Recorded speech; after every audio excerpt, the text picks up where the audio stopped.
In the heart of Africa, the king of beasts has to share his crown. The river is their battleground.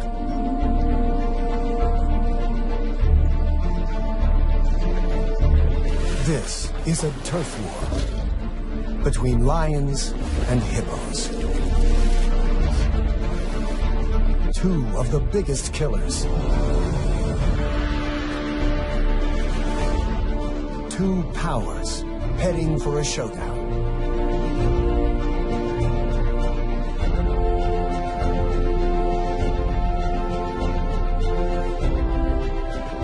A tiny cub is caught in the middle of the battle between giants.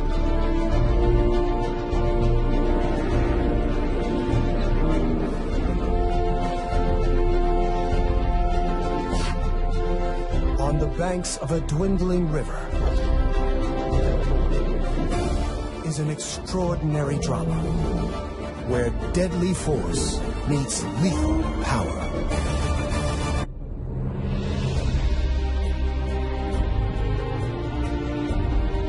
The Luangwa River brings life to Africa's Emerald Heart. Rains at the southern tip of the Great Rift keep this artery flowing all year. It's the wet season, and these are the good times. More hippos live along this river than anywhere else in the world.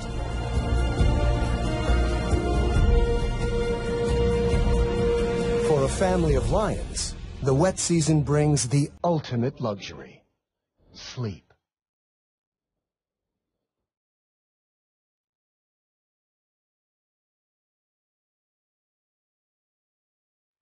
The single pride male drowsily guards the Nisefu pride. It's quite a gang. 5 females and last year's youngsters. Moreover, one is expecting another litter soon. There's a seasonal baby boom here in Zambia's South Luangwa National Park. In the river are hippos, spread out over 500 miles. They rest during the day when it's hot, like the lions. They come ashore at night to eat grass. Now's the time for everyone to build up their strength. Change is on its way.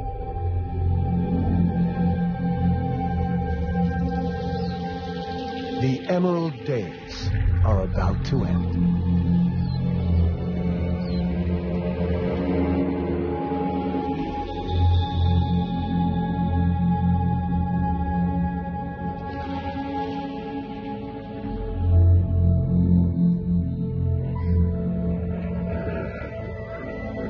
For the hippos, it's like losing your world. New dangers emerge.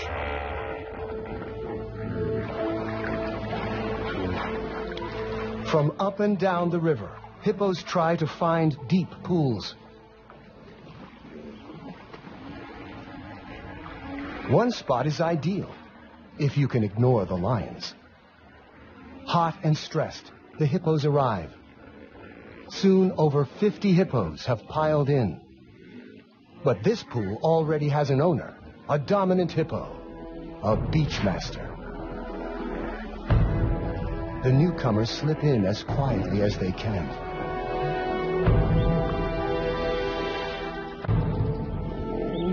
The leading bull attacks anything he sees as a challenge.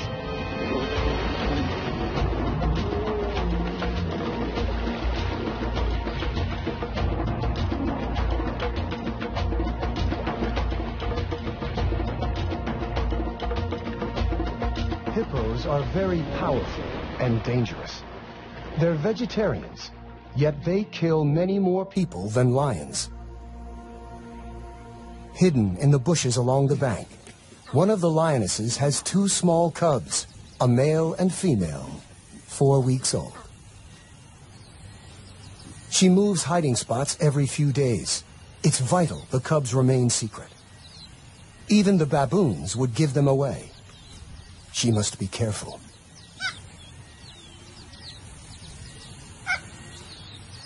She left the pride to give birth and has stayed away ever since. The cubs couldn't keep up with the pride and are also very vulnerable in the open. She senses the baboon's alarm calls have betrayed her. A hippo.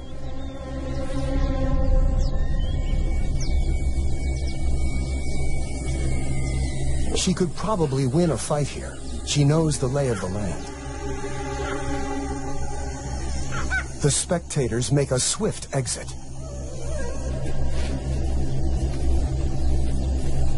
The two adversaries seem to ignore each other, but it's a bluff. They're working out the odds. The cubs could easily get trampled.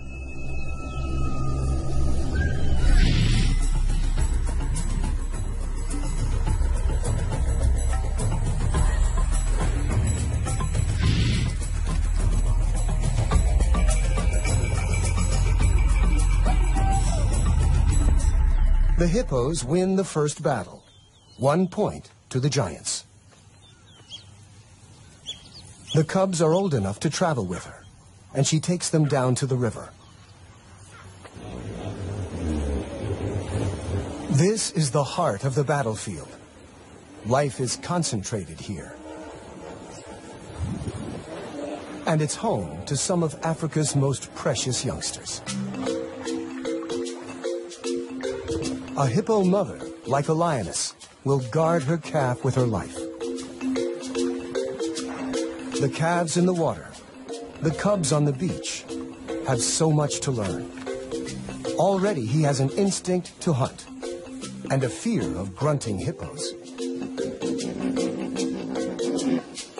The lioness and her cubs will find a new hiding place tonight. The hippo moms, on the other hand, prefer the protection of the herd. The babies form a nursery where they make friends and play.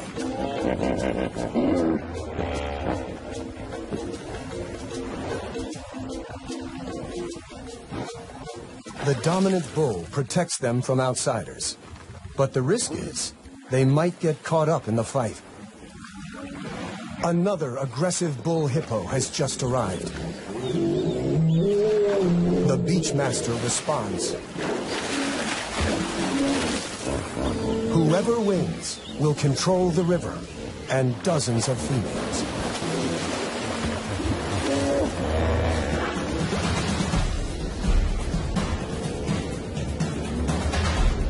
They are each more than twice a lion's size.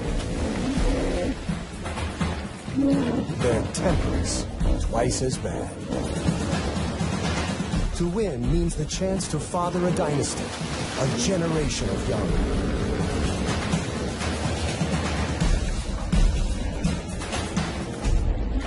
The risks of injury are high, and losers quickly back down.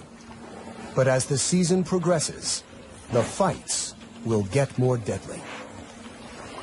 With his head raised, the old bull shows his dominance over the intruder.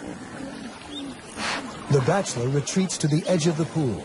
He is fired up with testosterone and at his most dangerous. The lion pride now spends the afternoons by the river. They regard the beach on this side as their kingdom. Even by evening, the hormone-charged bachelor is still looking for a fight.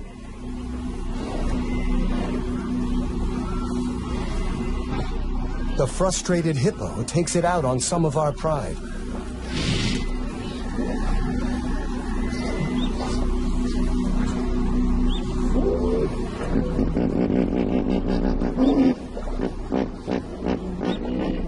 The lionesses know even 4 against 1 is tough. Maybe they read his mood and will wait to pick their battles. But they have underestimated his fury.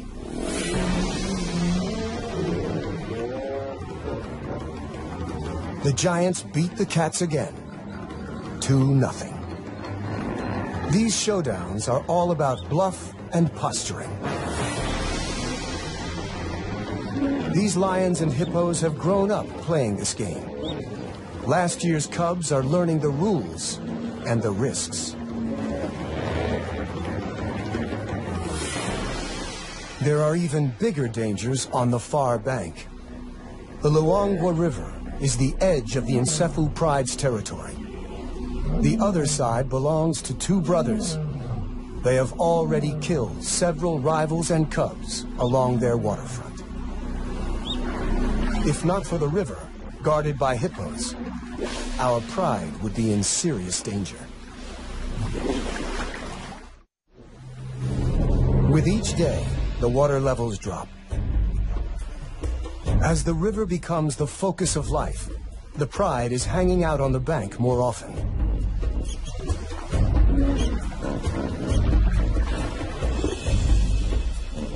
The land dries, and flocks of quelea swarm here. Huge herds of buffaloes are approaching the far bank of the river to drink. For the lions, it's all on the wrong side, in alien, dangerous territory. They can smell the opportunity, but the 100-yard span of the Luangwa River is a formidable barrier. The meal is slipping away. The lions know the dangers, but they must take every chance life offers. The herd will move on, searching for grass. They make a decision to cross into another world. They might not all make it back alive. The hippos will defend their river. And they are not the only problem.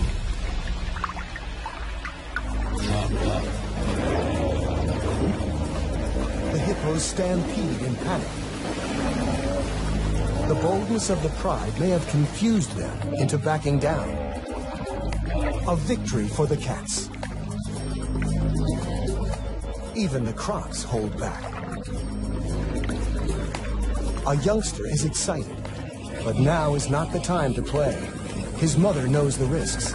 She lost the end of her tail to a croc. The other side may be rival territory, but all they care about at this moment is the buffalo. Time to hunt. Hunting buffaloes requires skill and courage. The buffaloes are all muscle to the hippo's fat, horns to the hippo's teeth. For hours they circle the herd by the riverbank, probing from two angles.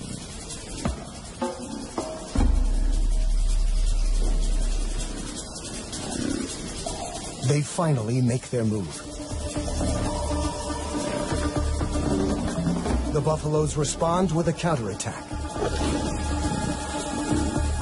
This is a world where courage is as important as strength.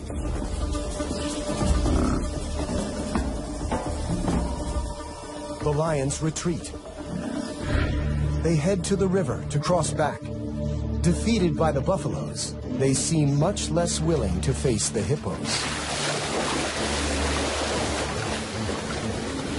They are stuck on the wrong side of the river. On the opposite bank, the cubs have had better luck staying at home. Their mother has caught a small antelope, a puku, during the night. It is probably their first taste of meat. The little male has his head in the carcass, while his sister waits for him to come and play. The cubs have different characters. He's a typical boy, brave and rough. In their games, he's always the lion. She's always the antelope. The irony is, it's mostly the adult females who do the hunting.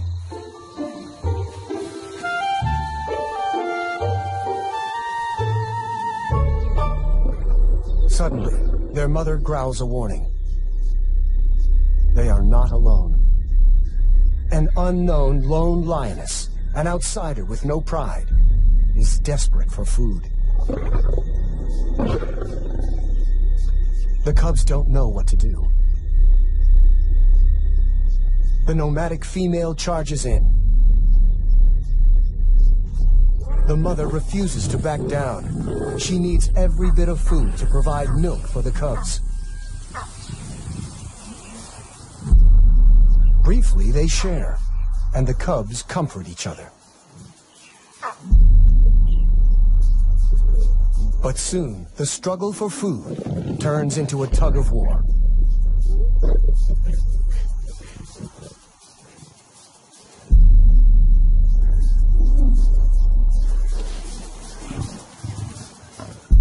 For the cubs, the world must seem bewilderingly frightening and full of impossible choices.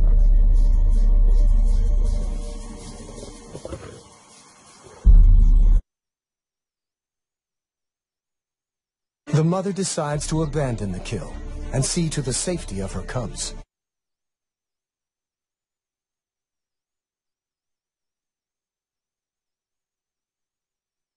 For a nursing mom, half a puku is not enough.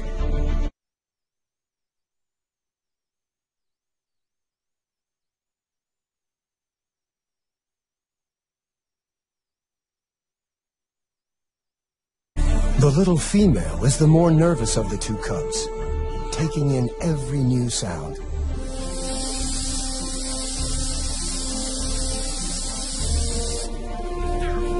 Their mother takes them to a new hiding spot. She must hunt again. The cubs are very vulnerable alone. Leopards and hyenas keep an eye out for hidden youngsters. And with so many dangerous hippos nearby, the odds are not good. Leaving them can't be easy.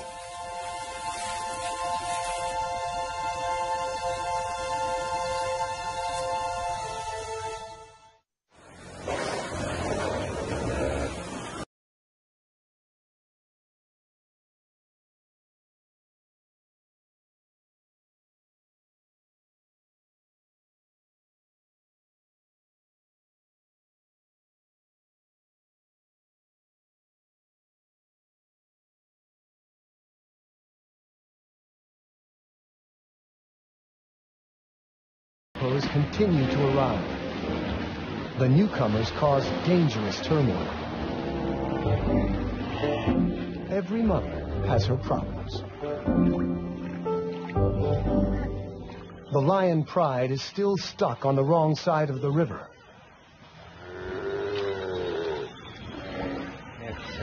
A buffalo calls in distress.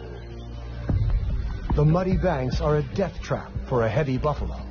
And this one is stuck. The croc soon retreats. The buffalo is still dangerous. He will defend himself with his horns, and an attack from the rear isn't feasible. The youngsters conclude the same. Killing isn't easy. It's too dangerous. The Pride is left with only one option. Wait for it to die.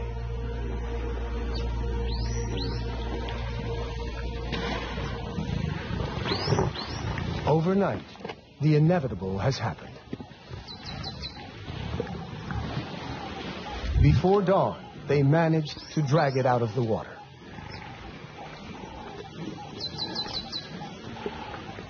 The crocodiles haven't given up.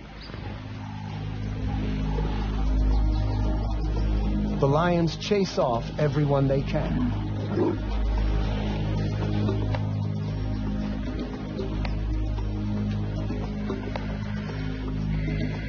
Eventually, the Pride withdraws to digest, and the vultures take over.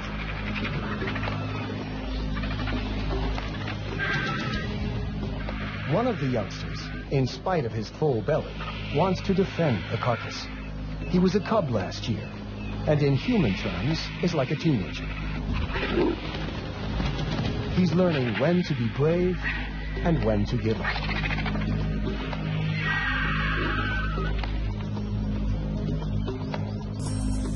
And after a few rounds with the vultures, he realizes it's just not worth it.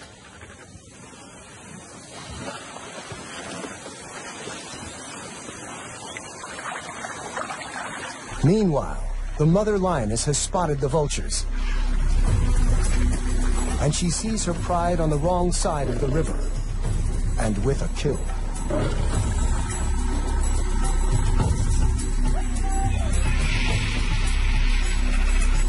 She hasn't fed her cubs for 2 days. Hunger clouds her judgment. The hippos soon notice her and raise the alarm.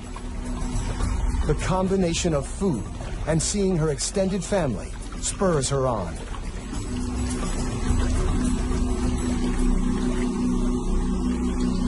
She warns that she means business.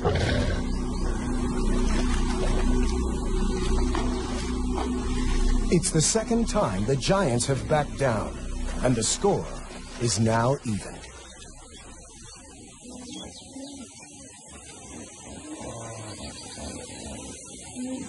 The mother greets her pride. It's been 2 months since she left to give birth.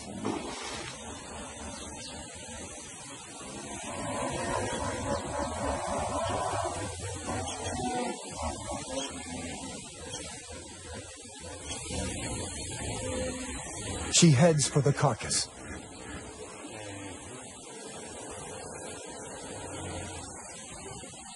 Too late. The vultures have finished the meal.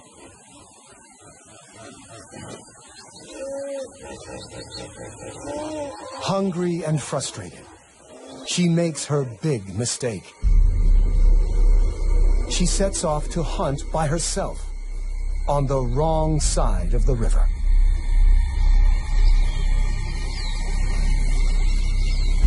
After a mile or two, an impala in a network of gullies.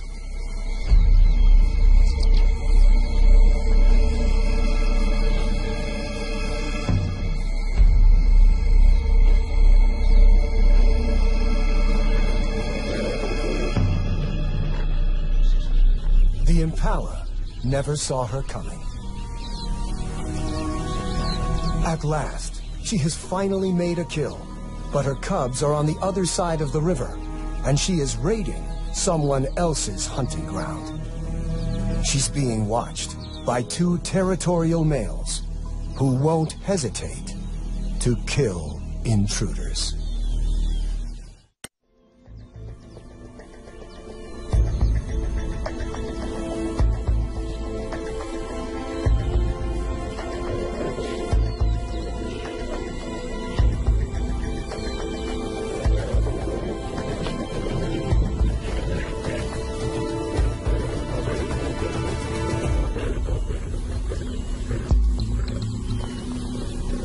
She's lucky to escape with only a beating. The males follow her to the river. She has no choice. She has to swim.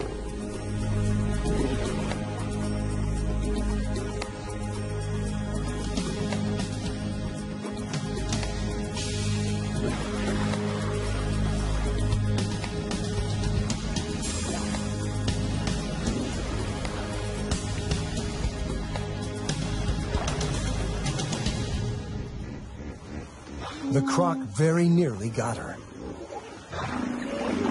The local hippos watch the drama without interfering. The 2 males could cross the river after her, but they've made their point. She's back in her own territory and immediately returns to where she left her cubs.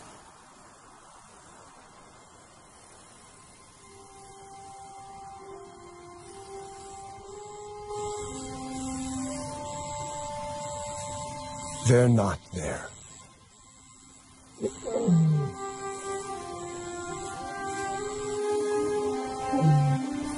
She calls for them.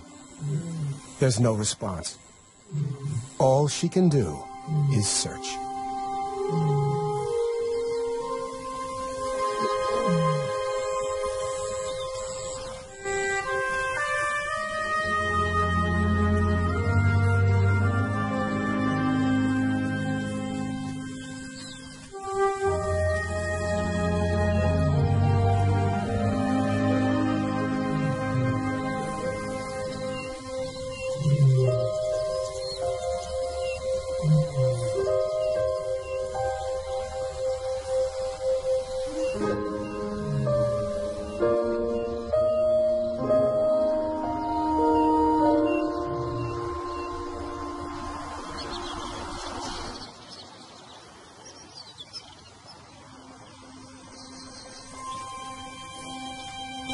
She's been searching all night without success.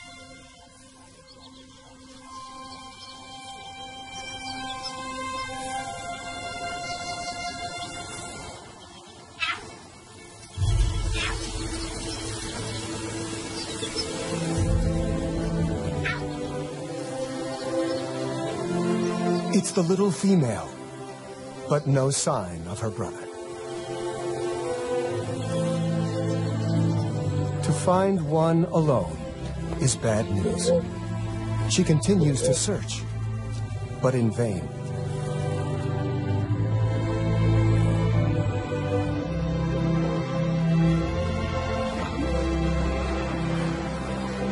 With hunger and tension everywhere, young life hangs by a thread.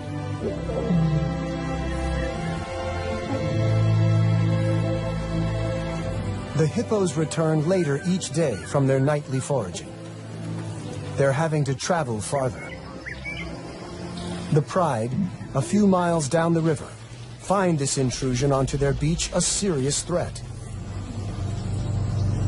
The hippos have to run the gauntlet. This is only about who is in charge, lions or giants. They face each other, eye to eye.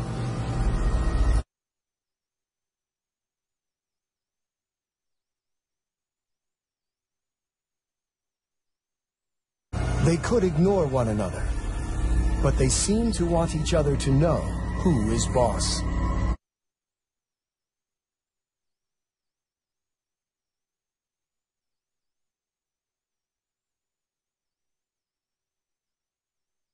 The hippo holds its ground, challenging the lioness to attack it.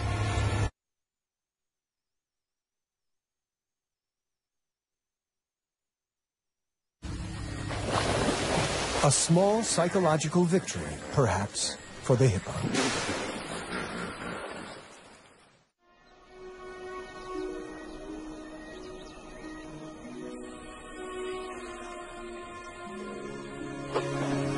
The lions rule the river. Sooner or later, everyone has to come and drink. At this time of year, the river provides plenty of hunting opportunities. But hunting on a wide open beach is not easy. There is no place to hide for an ambush hunter. And so the lions just wait.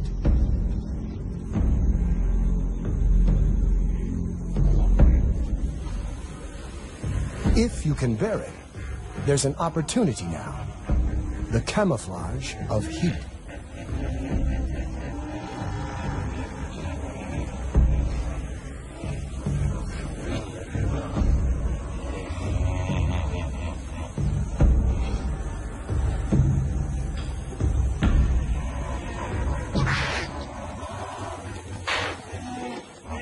But the impalas are alert and know the lions are there.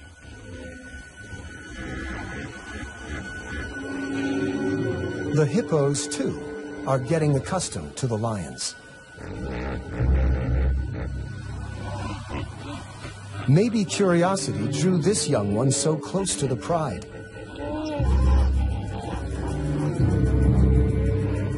Maybe he hasn't learned to fear them yet. His innocence may prove fatal.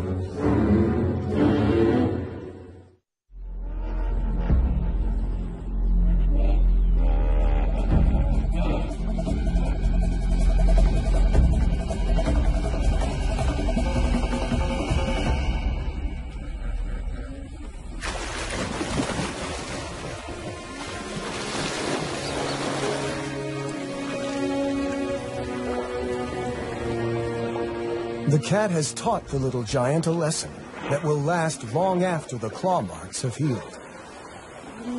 Several of the hippos bear impressive battle scars.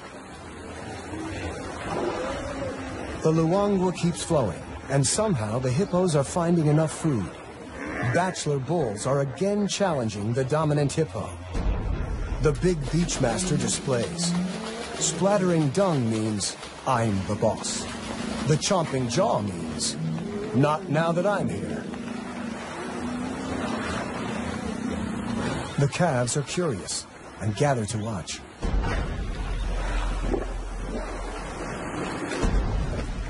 But this is a dangerous lesson.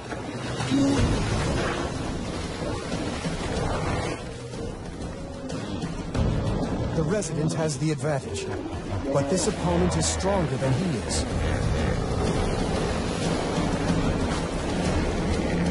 For more than an hour, they battle.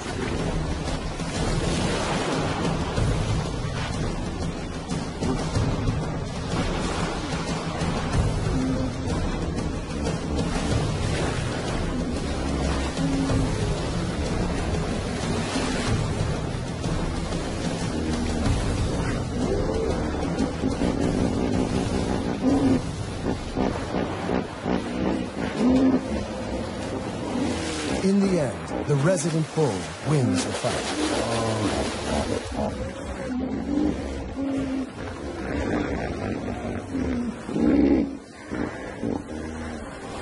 But one of the babies got in between.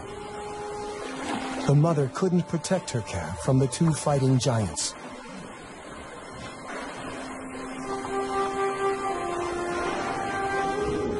It's the youngest who often pay the highest toll.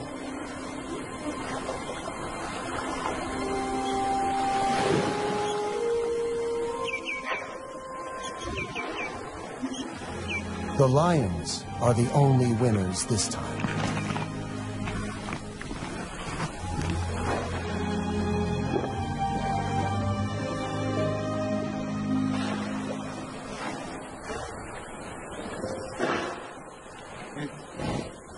One morning, as the hippos are returning from grazing, the mother lioness also returns to her pride. And she's brought the little female cub.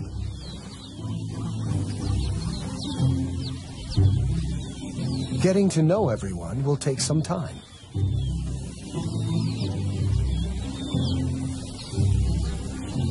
Even her mother isn't very welcoming this morning.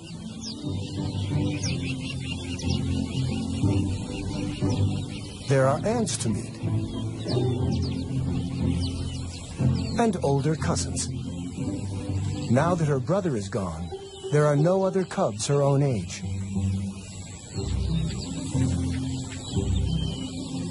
The lionesses may be trying to relax, but one of the yearlings is restless. The older male and little female are probably cousins. They make an odd-looking couple of cubs. No one notices them wander off to explore. There's a whole world to discover.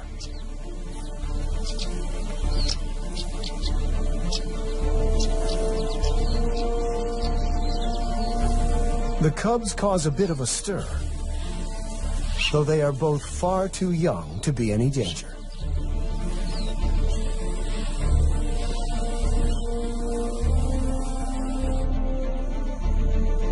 They settle under some trees,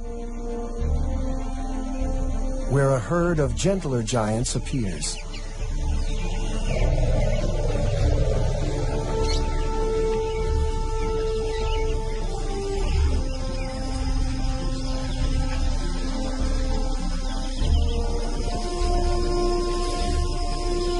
After meeting antelope and elephants, they're ready for their snooze.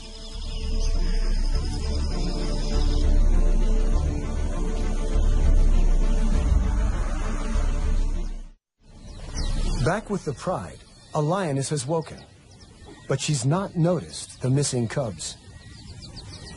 She's more focused on an opportunity.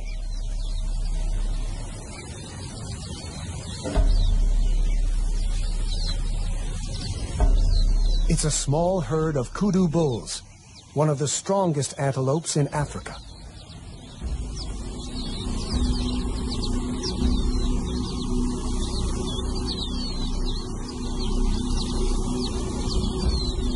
The rest of the pride join the hunt.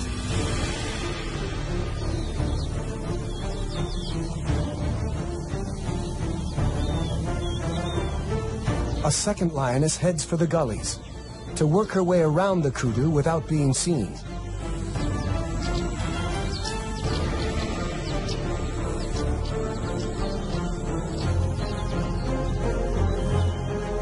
They are slowly setting a trap.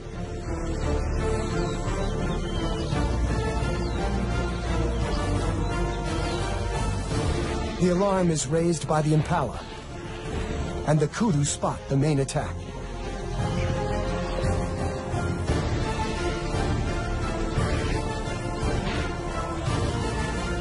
The lions spring the trap.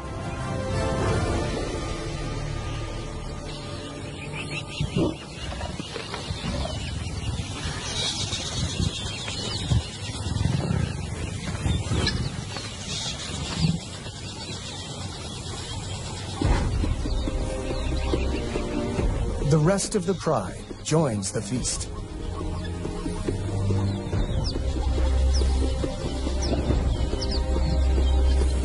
No one notices that two youngsters are missing.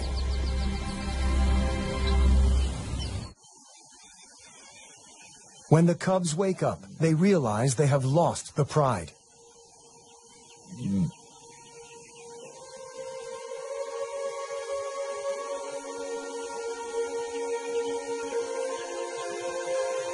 He calls in the hope that someone will respond.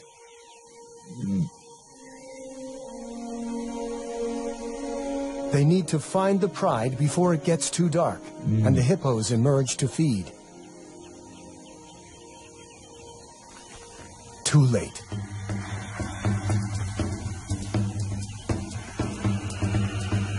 Maybe the older has an instinct to protect the younger.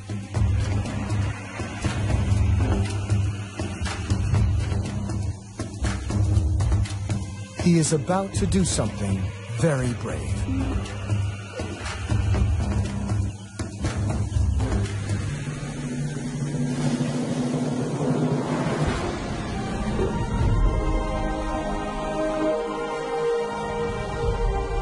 A pint-sized lion chases off a huge giant.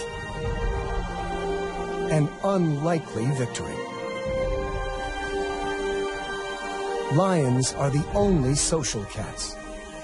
That means looking after each other.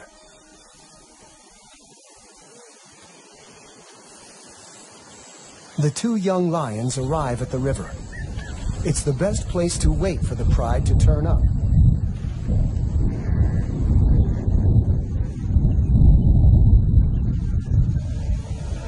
The first rain for 8 months. But for the cubs, it doesn't help. The rain will wash away tracks and scent.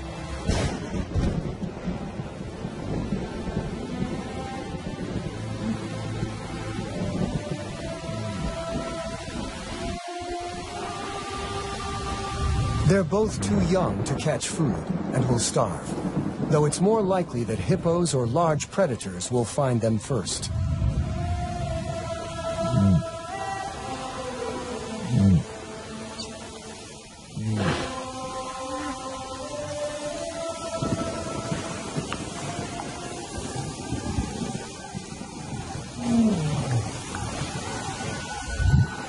An unfamiliar roar. Nomads from upriver. If the males detect the cubs, they would almost certainly try to kill them. Male lions often kill cubs they don't know.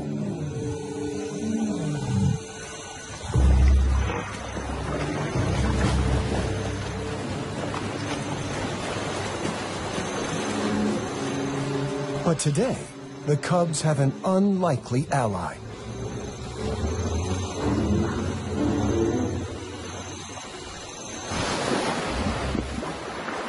The hippos chase them off. The cubs are safe. It's an extraordinary turn of events, and the cubs are incredibly lucky. At a time of turf war between lions and hippos, the giants may have saved two young lions' lives. By sunrise, they are still on their own.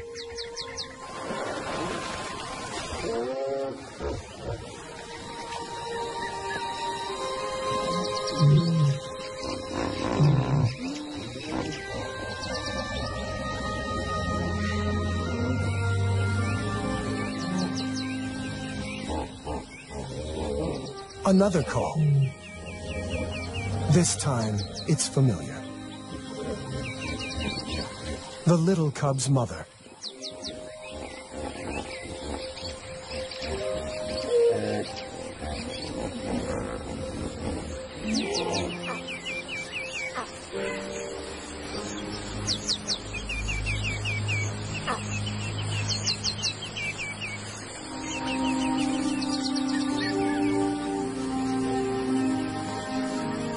She leads them back to the pride.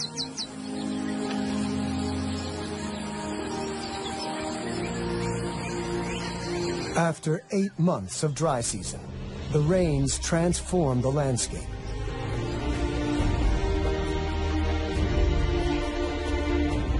The pride is complete again.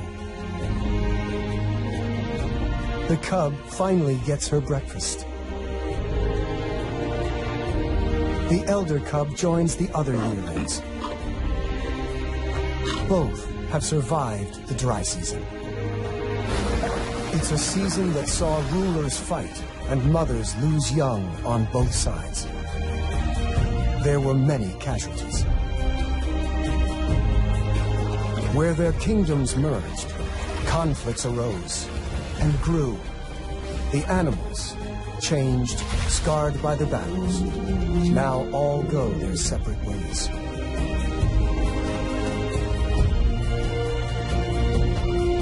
The turf war between the lions and the giants is over. At least until next year. Their work is done for now. They'll wait till morning to fish again. It seems quiet and calm. But these fishermen are in incredible danger.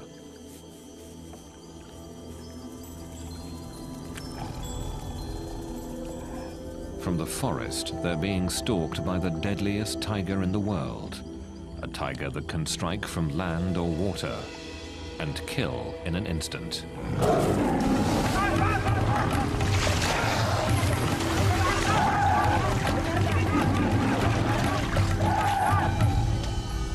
Another victim taken in the night.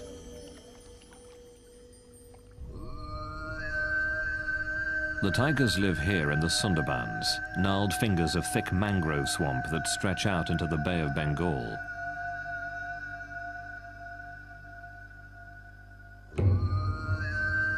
In this dense, tangled forest, every year, people are killed and eaten by tigers.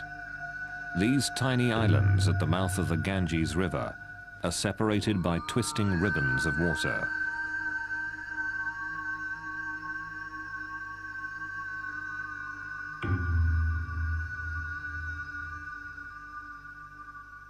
The isolated clumps of mud and forest make up the Sundarbans Tiger Reserve. The thick trees hide one of the largest concentrations of wild tigers.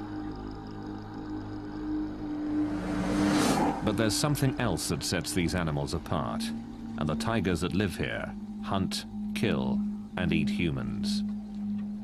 I was led to a site where tigers killed 2 humans, and you could see the tracks of the tiger approaching the human footprints, and there was still dried blood on the ground.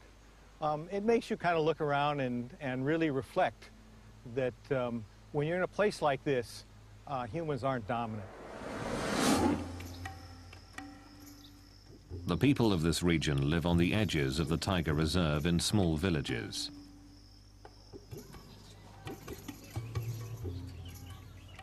The menace that lurks in the forest surrounds them.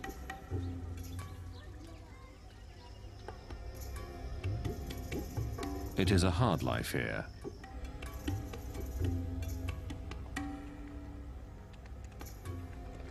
Most make their living by fishing or collecting honey. The best fishing and the richest stores of honey are found deep in tiger territory. Normally, this area is closed to visitors, but authorities do give villagers permission to enter to make a living.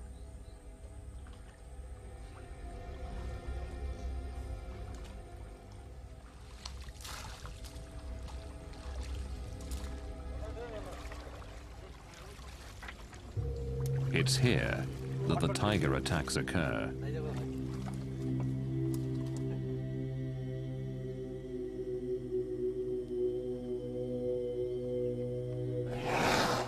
No one knows how many people have been killed by tigers.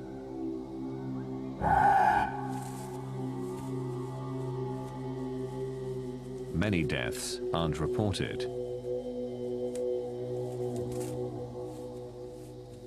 And the bodies of the dead are rarely ever found. The tigers go deep into the woods to devour their prey, but the stories live on. Jamuna Sardar. 4 years ago, her husband went fishing for crabs. It was the last time she saw him alive.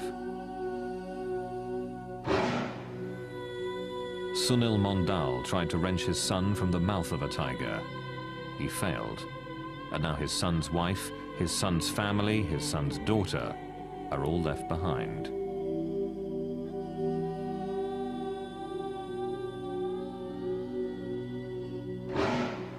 Surat Sadar. His father was killed while fishing, pulled from his boat by a tiger. The threat of violent death hasn't stopped daily life from continuing throughout the Sundarbans.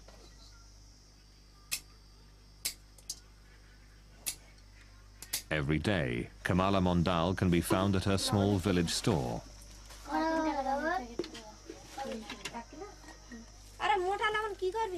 Mondal's husband was killed by a tiger while he was fishing for crabs. Without him, this store is her only way of making a living.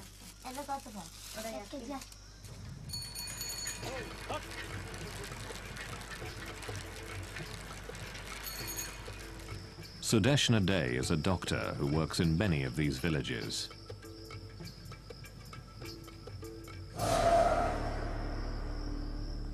Here, every family has somebody or the other who has been lost in the hands of the tiger.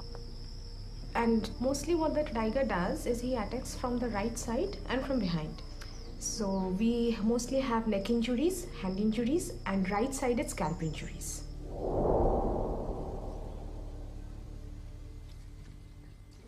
It is very rare to survive a tiger attack.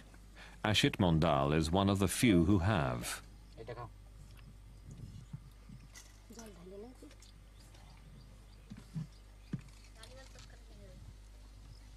Just a few months ago, Mondal was deep in the Sundarbans, fishing for crabs, when suddenly he came face to face with a tiger.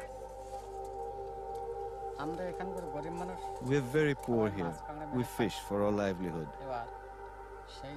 One day, I was standing on the boat, pulling in a net. When a tiger came running from the jungle. He saw that I was on the boat and came charging towards me. He jumped into the water, then swiped at me with his paw. The force of it pulled me off the boat. The tiger pulled me down into the water and tried to bite the back of my neck. But it was hard for him to find the right grip. He clawed at the top of my head, scraping off the soft skin and tissue. I hit the tiger as hard as I could, and he ran off. In a few savage moments, Mondal's life would be changed forever.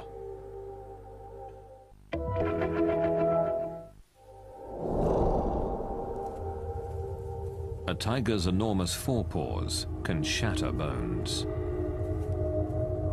Its teeth can pierce a skull in a single bite. My ear was almost torn off. This was all cut, and the skin was just hanging from my face. It was ripped all the way up to here and over to my ear. My neck was bleeding badly too. The tiger also did a lot of damage to my arm and the back. This whole part of my head was gone.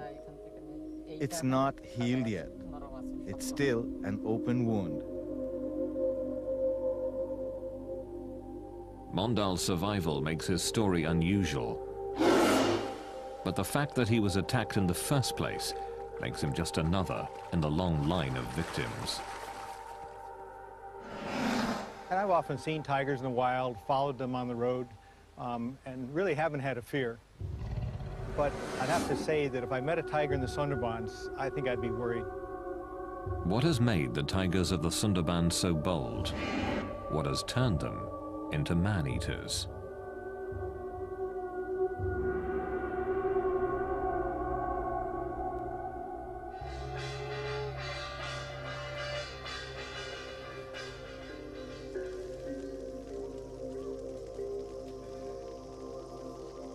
Tigers are a deeply entrenched part of the culture in the Sundarbans, a fearsome thread woven into the tapestry of everyday life.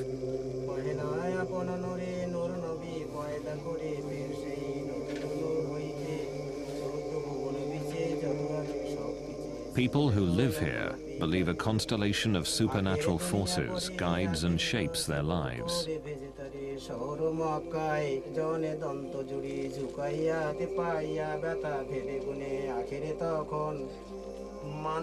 Before entering the forest where the tigers live, the priests and elders of the Sundarbans pray with the villagers, asking for protection.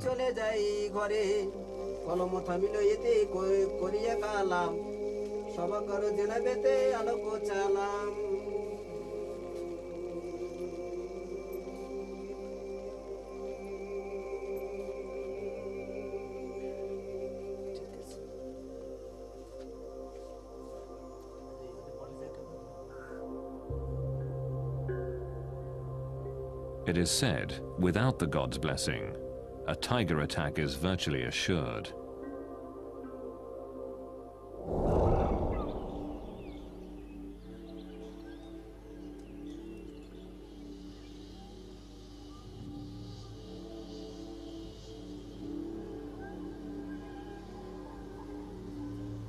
Bandhavgarh National Park is one of those places where wild tigers roam. Found in the heart of India, it is one of a handful of tiger reserves in the country.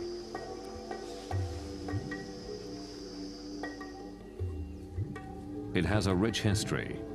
In Indian legend, this fort, which dominates the park, was a gift from the great Lord Rama himself.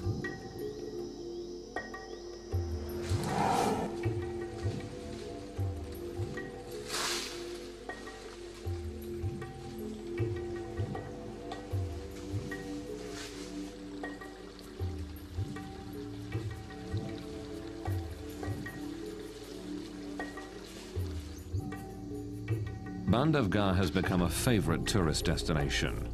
It's one of the best places in the world to see tigers in the wild.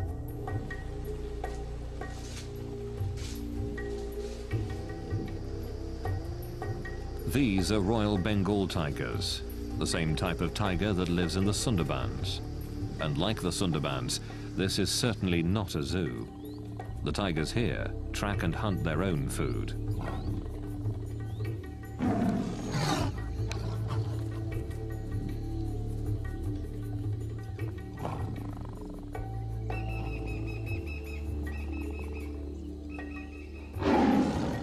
But even with all the people nearby, there's no serious concern of tiger attack. Since the park was established in 1968, no one here has been killed by a tiger. During the same time in the Sundarbans, over 1,000 people have been hunted down.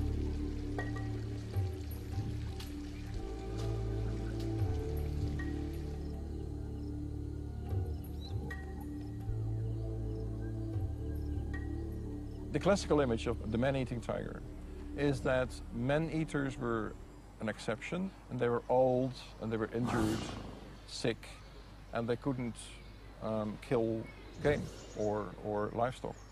So they had to kill people. People are easier prey than our game and than our livestock very often. It seems to me there are two types of man-eaters. There are man-eaters that get injured and are desperate for prey. But deep in the Sundarbans, they're killing even when they're very healthy.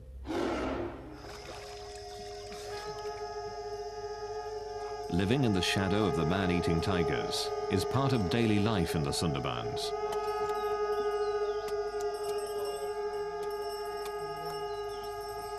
Each spring here, honey collectors prepare to take their chances to earn a living.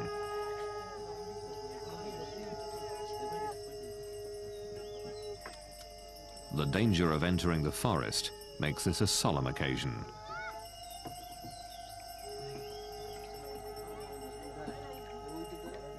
Their families and other villagers gather to offer sacrifices to ensure their safe return.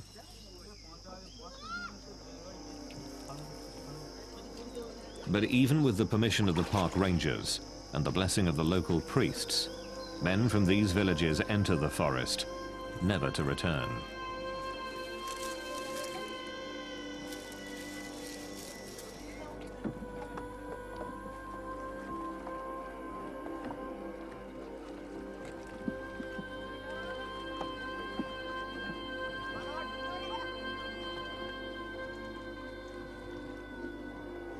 As they travel out into the forest, they put themselves at the mercy of one of the most ferocious hunters in the world.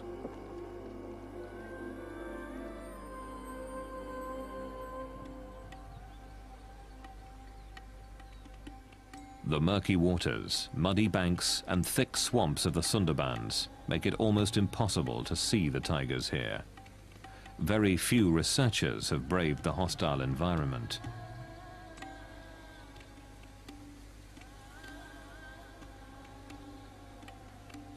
Very little is really known about the Sundarbans tigers. The Sundarbans at first seemed to me a pretty exotic place. Nowhere else in the world do tigers live in a mangrove habitat. And it's hard to walk. The nematophores make it, I think, difficult even for tigers to go through some habitat. There's deep mud. But there's one thing that tigers need. There's abundant prey, and that's why there are a lot of tigers there. A census is conducted in the Sundarbans to try to answer one of the most basic questions about the tigers of the region. How many are there?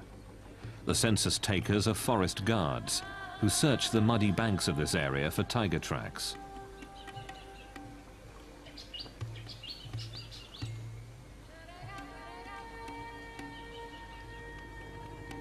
The nature of this region forces the tigers to swim from island to island, looking for prey. While all tigers are comfortable in the water, the tigers in the Sundarbans have become especially adept here.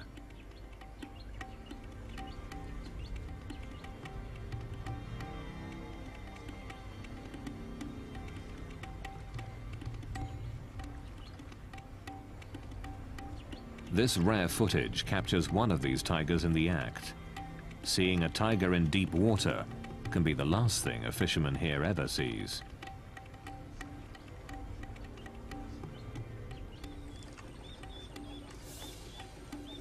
The tiger is tracked to where it left the river, but seconds after leaving the water, it has dissolved into the forest.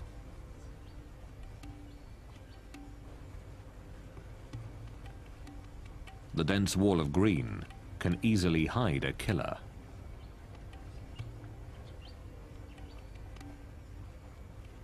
It is extremely dangerous to get off the boat. A census taker offers a small prayer for safety. Field Director Pradeep VS says they take other precautions as well. Apart from the firearms, the 2 or 3 devices which has been devised for Sundarban conditions, one is the tiger guard. This is protective steel body structure, and this also use the bulletproof sheet, which has spikes on the back, because any tiger which attacks a prey or human being, it attacks mainly from back and on the neck. So this takes care of this particular problem. Beside this, we also use the face mask, because most of the time it has been seen that the tiger attacks when you are most unaware of its presence. So a number of times you can try to attempt the tiger food, that you are watching the tiger from the back. Sometimes, the census takers don't have to travel far to find fresh tiger prints. These marks have been discovered just a few meters from a ranger station, which is protected by a high fence. A tiger has been here within the hour.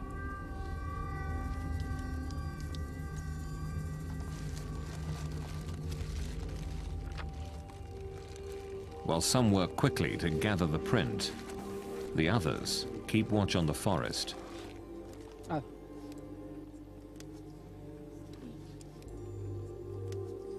In the year 1995, one of our staff, Prabhas, was actually killed by tiger, and this was a very serious accident, and the whole census operation was stopped because of this. Each tiger's paw print is unique, as individual as human fingerprints. By comparing this imprint to other casts, they can learn if this is a new animal or not. In this way, a rough census of the tiger population is gathered. This paw print, and others like it, are giving insights into this unique animal. Well, the biggest thing we've noticed so far is that the tracks of tigers are really small. So we think male tigers could be even 150 pounds smaller than the big tigers elsewhere. The prey itself may be a part of the reason for the smaller tigers here.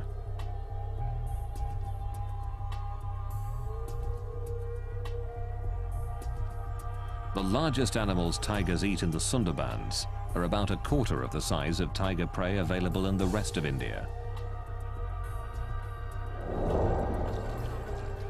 But without more research, it's difficult to know if the difference in the size of prey has pushed these tigers to hunt down humans. The honey collectors are now deep within the forest, in tiger territory. With the blessing of the tiger god, the collectors search for beehives.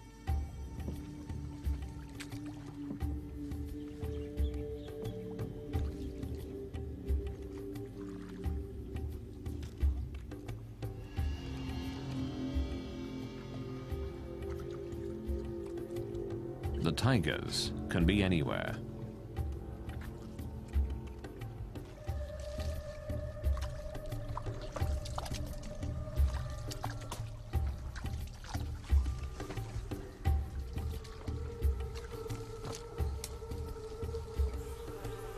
But the reward is worth the risk.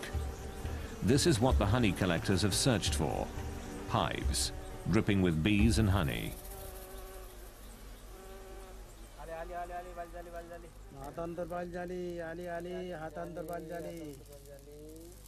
The honey collectors light their bundles of grass to smoke out the bees. Their prayers and their masks are their only protection. There is a story that tigers never attack people from the front, but always from behind. And therefore they have carried out an experiment in the Sundarbans, and they've given the people masks to put on the back of their heads when they were walking through tiger areas. And in the beginning, the tigers seemed to fall for this ruse. But then they cottoned on, and they discovered that this was a ploy. And they again attacked people even though they were wearing a mask.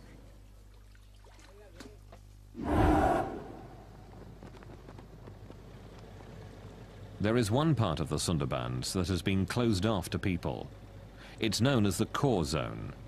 Around this is a ring of land where people with permits are allowed to fish or collect honey. But the core zone is strictly off limits to everyone but government personnel. Field Director Pradeep Vyas and his wardens patrol the area to keep people out. Tiger attacks are certainly more in core zone because tigers are not used to the presence of human beings. They come in contact with people very less as compared to the tigers in the fringe zone. Recently, a group of locals snuck into the core zone. They had no permits, no permission. A single tiger attacked and killed 3 men.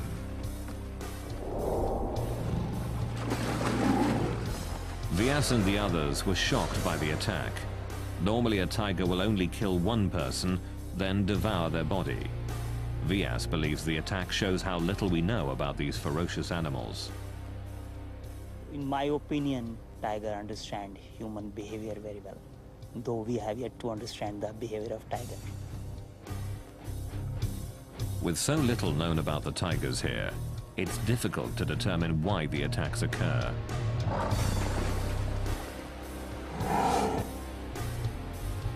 Perhaps the very nature of this place can explain why the tigers in the Sundarbans are the last in the world to hunt humans.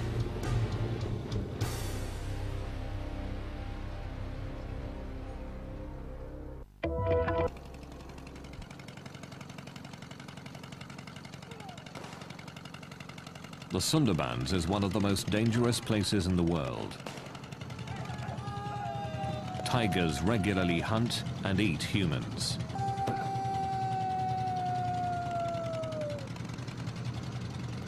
In this remote part of East India, park rangers take unusual measures, hoping to keep tigers away from the villages, hoping to keep predator and human prey apart.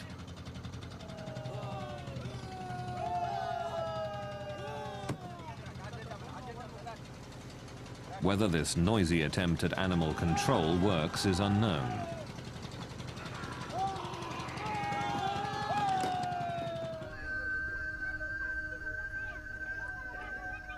This extreme effort to keep tigers away from the villages of the Sundarbans is not duplicated in other tiger reserves in India.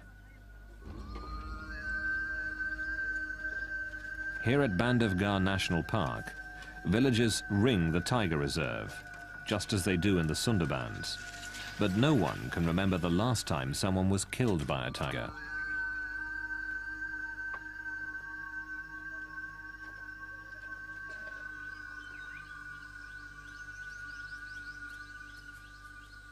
The tigers here don't always keep to the boundaries of the park.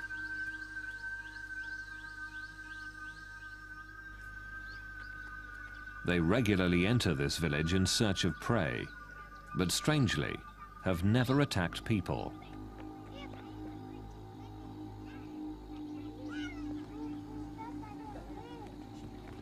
Raising cattle is the primary livelihood here, but the herders have no concern for their personal safety when it comes to tigers.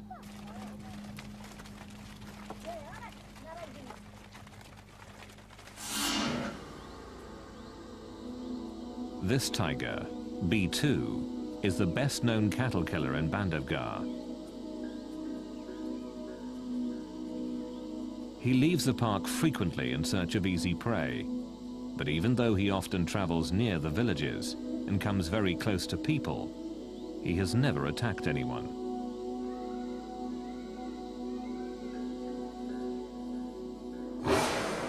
Every day, herders near Bandhavgarh take their cattle out to graze. They don't enter the park, but keep to the land just outside Bandhavgarh's boundaries. B2 and other tigers, of course, don't know where those boundaries are. When B2 sees cattle, what he sees is easy prey, no matter where it is. But when people are about, B2 is loath to attack.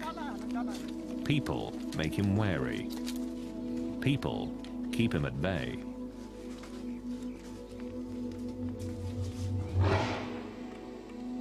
B2's most legendary hunt took him far outside the park.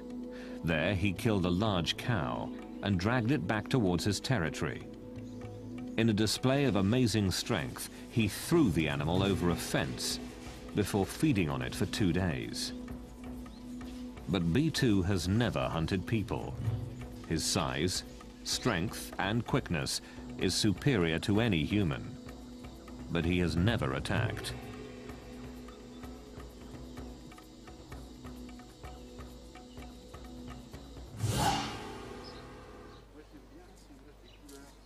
Claude Hadencourt went to India to see tigers firsthand. What he saw almost cost him his life. The tiger attacked the car while we were stopped. We were listening to the barks of the deer that announced the presence of the tiger. Everyone was listening carefully, and when we turned around, we saw the tiger on the road, about 200 meters from us. Effectivement, on l'a vu, et on a pu même faire quelques clichés, quelques photos. He got closer, and we could take a few pictures. We could see the tiger was beaten up, or in an accident, because he had a big wound on his lip and was missing some teeth. He was walking normally, but when he saw all the cars, he started to run faster and faster. And finally, when we least expected it, he jumped in our car.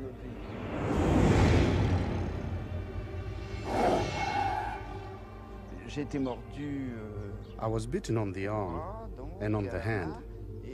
And why the hand? When the tiger leaped on me, I fell back. And I instinctively protected myself with my arm on my head. It was a terrifying attack, but a once-in-a-lifetime event.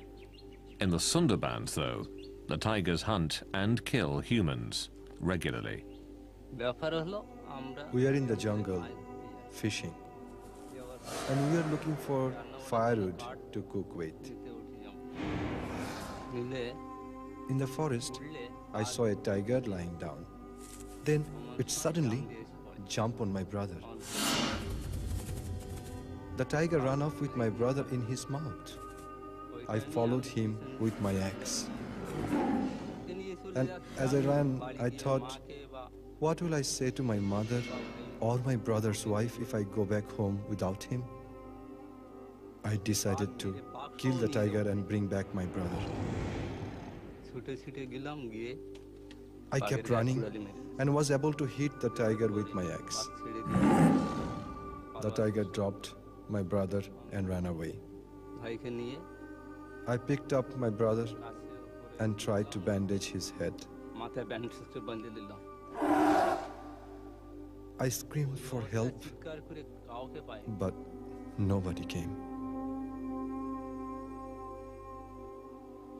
I carried my brother toward the shore, and as I walked, he died.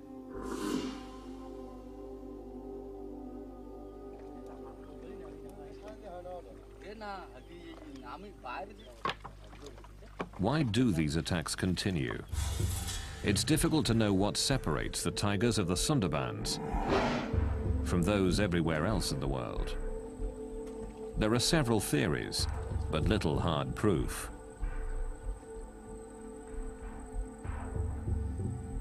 Some believe the water itself is to blame.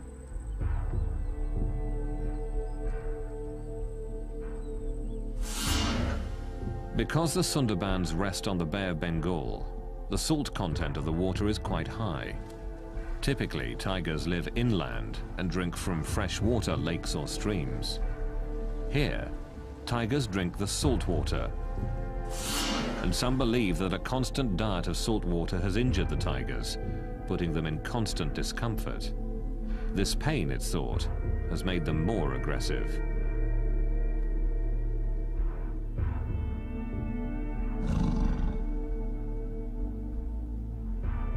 Fresh water ponds were dug to provide an alternative for the tigers, but the attacks persisted.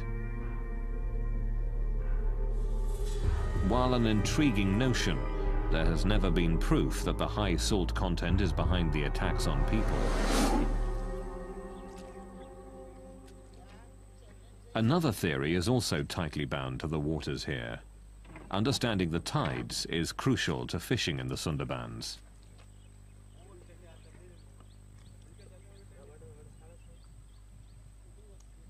In several hours, these nets will be covered with water and perhaps fish. The regular movement of the tides shapes the behavior of the fishermen.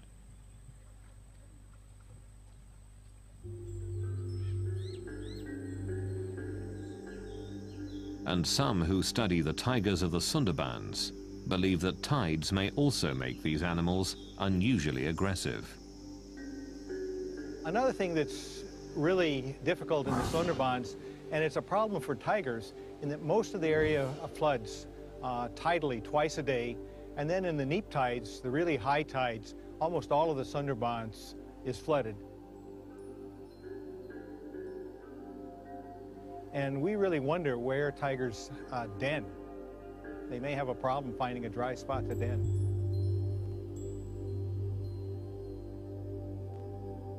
There is another theory that the tigers of the Sundarbans are more aggressive than others because conflicts that would be avoided through scent markings have to be played out. When the area floods, scent markings that define tiger territory are washed away.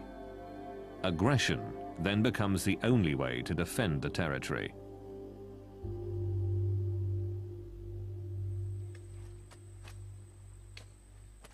When the water recedes, the mud is left behind. Some believe this mud makes it more difficult for the tigers to hunt, so they resort to easier prey, man. Another theory suggests that tigers don't knowingly hunt humans. Making a living in the Sundarbans is back-breaking work. Collecting firewood or rigging nets means constant stooping and bending. Some experts believe that in this vulnerable position, tigers can mistake a person for a small deer.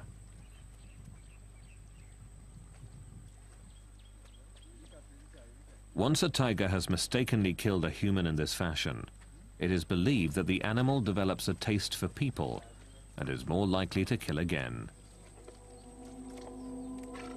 There is an even more gruesome theory. Some believe that the tigers have acquired a taste for human flesh because of the weather. Brutal cyclones frequently batter this region, killing thousands. The rivers and canals are often filled with the bodies of the dead, on which the tigers feast. All through history, I have seen special circumstances under which all of a sudden there occur what you could call tiger epidemics or tiger plagues. And that is that all of a sudden there is an increase in the number of people being attacked by tigers. And I would say in 9 out of 10 cases that is because there has been a sudden increase in the number of dead bodies of people, dead people. Either because of an epidemic, cholera, smallpox, or because there has been a cyclone, a tornado, a flood. And that's because all of a sudden there is a surplus of human bodies. And tigers thrive. They have more food than they can than they can use. The list of theories grows, but is inconclusive. The tigers in the Sundarbans are certainly unique, and perhaps the explanation for their behavior can be found by looking not at tigers, but people.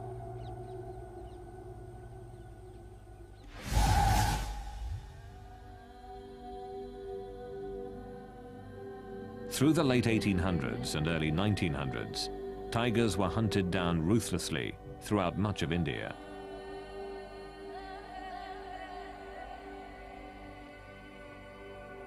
But what is less well known is that tigers were taking their own.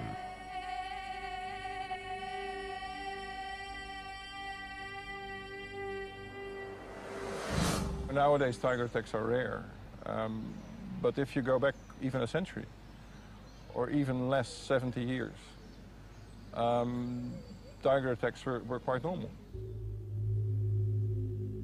I've seen several records, both in India and Indonesia, of the tiger threat becoming so severe, so large, that people just abandoned their villages, that just went away. Tiger attacks so fierce that they emptied entire villages are hard to comprehend today. There are estimates that as many as 300,000 people were killed by tigers from 1800 to 1900.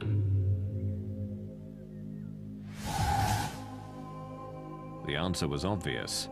Fewer tigers would mean fewer tiger attacks. Open season was declared on tigers.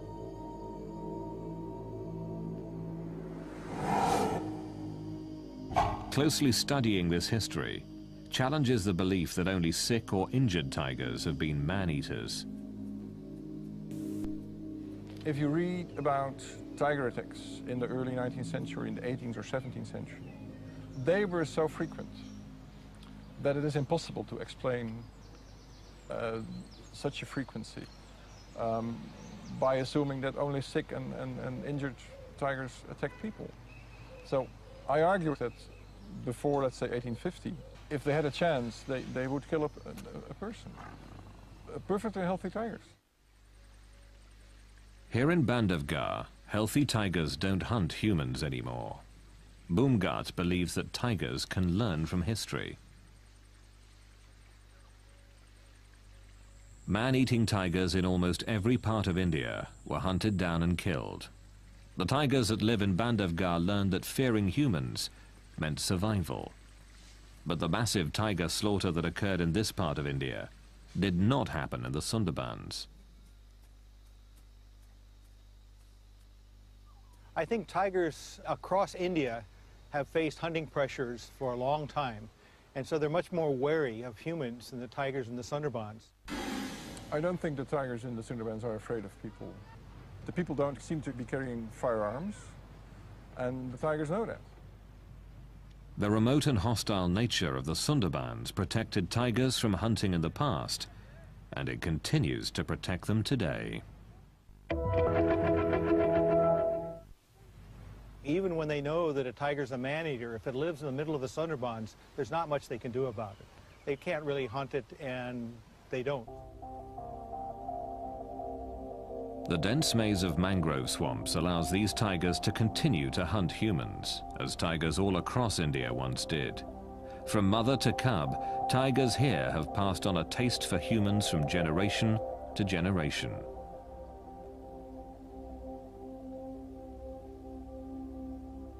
The biggest difference is that tigers may teach their young to be man-eaters, and so that's why there's so many man-eaters in the Sundarbans.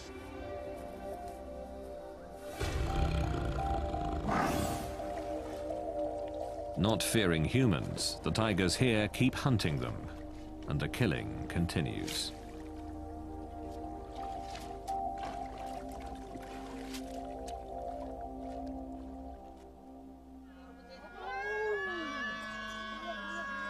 A young child is lost in the forest, at the mercy of the deadly tigers of the Sundarbans. This play tells the story of daily life in this hostile land, of the very real danger that lurks in the wild, beyond the villages.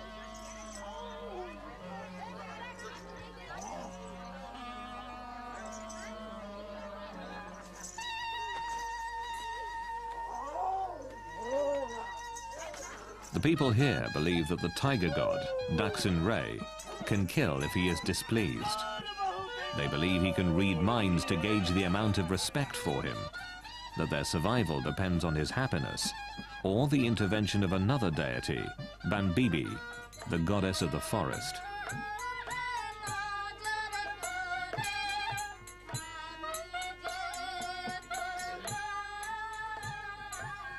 It is a constant balance between life and death.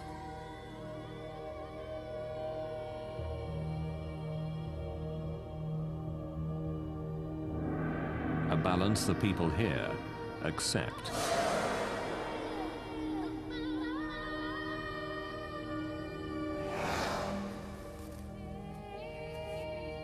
They realize that while the tigers make the forest dangerous, that very danger protects the forest and their livelihood.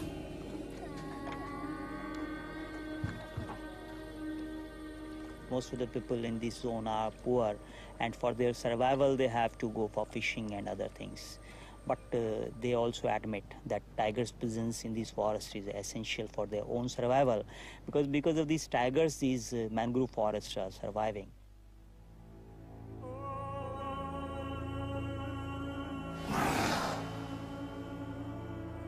The villages here are filled with orphans and widows, and people who have harrowing tales of survival.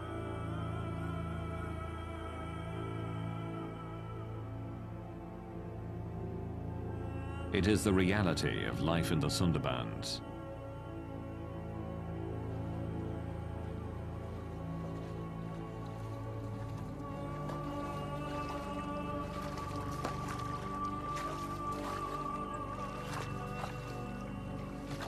People here understand the risk.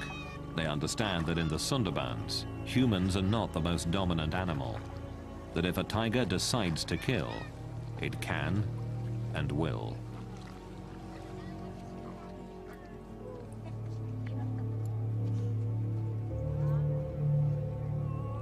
This is a place which has remained virtually untouched by time.